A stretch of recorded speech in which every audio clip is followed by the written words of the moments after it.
You've probably noticed that a lot of comedians are posting full specials free to watch on YouTube.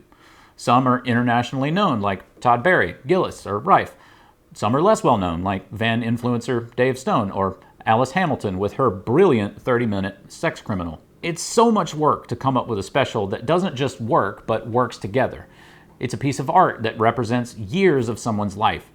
It costs money to rent gear, get people to record the video and audio.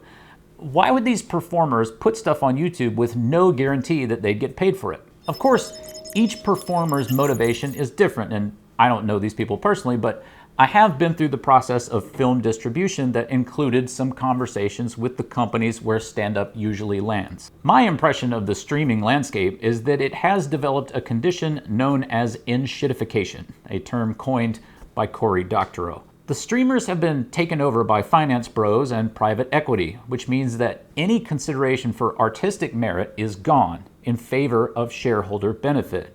This will get worse over the coming years as the streamers consolidate. This money-horny leadership is also why SAG-AFTRA and WGA had to strike. They could see it's getting irrevocably worse, and that one of the ways that the industry will extract value is by preying on its artists. They saw what Amazon did to authors, they know it's ahead. Textbook late capitalism. Decisions will be made based on an algorithm's determination of engagement.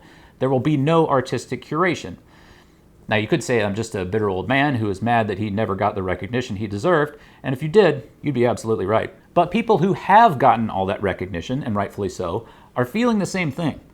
There was a pretty perfect depiction of the result of this dynamic in Bill Hader's show, Barry. We are canceling the show.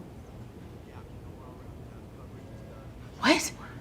Why? Well, the algorithm felt it wasn't hitting the right taste clusters. We have a 98 on Rotten Tomatoes. Right. 98. And people were crying at the screening. I know. And I was one of them. But I guess I was wrong. Barry's among the best shows I've ever seen. If you haven't watched it, you should. Of course, you can still sell a special to Netflix or another streamer, but they need to know there will be a monetary return for them. And when you're negotiating, they often won't play fair because they hide viewership data from you. So if you're trying to sell them a special, you can't say, look, my last special did this many views, so you should pay me at least this much. That first piece of data is hidden from you. Spotify does the same thing to musical artists. You can see how if you're a comedian, which is to say somebody who makes their money on the road anyway, you might be sitting at a table having this conversation and thinking to yourself, wow, all this noise. You probably think, look, I'm not performing these jokes anymore anyway. I got all new material. I might as well just put the special out on YouTube, let people watch it if they want to. If it gets traction, maybe I'll sell a few more tickets. And if not, at least I'll have a record of a piece of art that I worked on for years. As for what it means for you and me, regular people who are not famous artists, well, obviously we can do the same thing.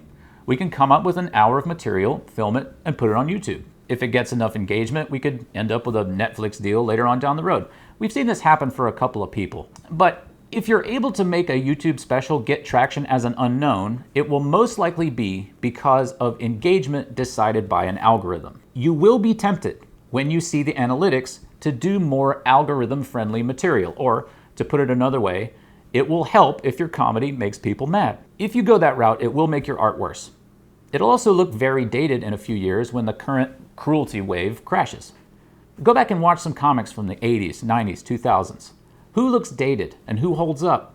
What can you learn from the material they're doing? If you get in front of real people, you can still make them laugh without doing garbage logical flips to shock them. Keeping in mind that in-person comedy in the clubs has its own problems, of course, and the long arm of the algorithm reaches there too. What does that arm want? More crowd work. But all this aside, coming up with an hour of material is a challenge, and it does feel good to have done it, even if, like me, you only performed it for a tiny crowd. If you have a backlog of material you're proud of, that you're sick of performing, that isn't going anywhere else, and you can get it packaged into a video, there's no real downside to putting it up on YouTube. And if you do, let me know. I'll probably watch it. Hey, thanks for watching. If you enjoyed this, like and subscribe, and maybe jump on the Patreon if you want to help me make more. And if you want to talk about comedy writing with people who are trying to do it in a constructive way, we also have a Discord channel.